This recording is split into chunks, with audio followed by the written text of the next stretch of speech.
Some new developments tonight in the Israel-Hamas war. President Trump urging Hamas to accept a newly announced plan to end the war. The White House released the 20-point plan for peace today during a meeting with the Israeli Prime Minister. Dick Brennan joins us now with a closer look at this proposal. Dick. Well, Christine, the plan aims to shape the future of Gaza with an economic plan to rebuild it. Now, unlike previous proposals, Palestinians would not have to leave during Gaza's reconstruction.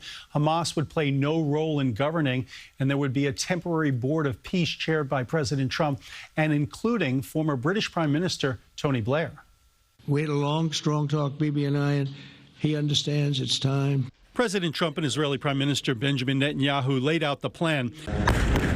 If Hamas agrees, the war will immediately end, all hostages will be returned within 3 days, and Israeli forces will begin withdrawing in stages. We're taking the next step to win the war and expand the peace. The proposal also leaves open the possibility of a credible pathway to Palestinian self-determination and statehood, something Netanyahu opposes. People around the world who care about the Palestinian right to humanity and self-determination can see in this plan positives and negatives. Edward Ahmed Mitchell, the National Deputy Director of the Council on American Islamic Relations, says the positives to the plan include an end to Israel's attacks on Gaza, the surge of humanitarian aid, and the freeing of captives. But it also has very problematic loopholes, including the establishment of this board of peace that he and Tony Blair would use to oversee the governance of Gaza, as well as loopholes the Israeli government could use to resume its attacks or maintain a blockade of Gaza. Another potential sticking point, the proposal calls for Hamas to disarm. What do you see as the likelihood that Hamas would agree to these terms? This has been the problem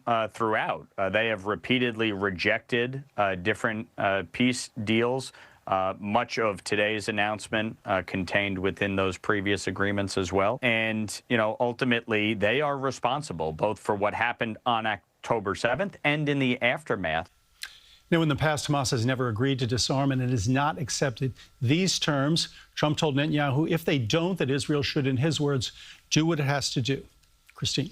Approaching 2 years, Dick, on October 7th. Yep, can't give up hope that we'll find some peace. Absolutely. Thank you, Dick.